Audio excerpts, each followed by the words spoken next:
This is a unique fishing method, just when you're confident with your cast. The reel suddenly tangles.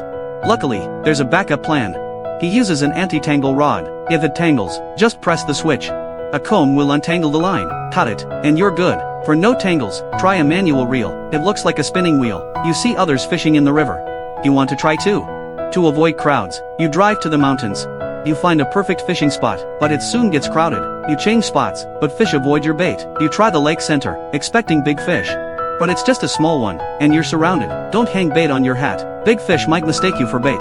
Use salmon roe as bait. It's a favorite for hungry fish. During duck hunting season, hide in the grass. Carefully aim at your target.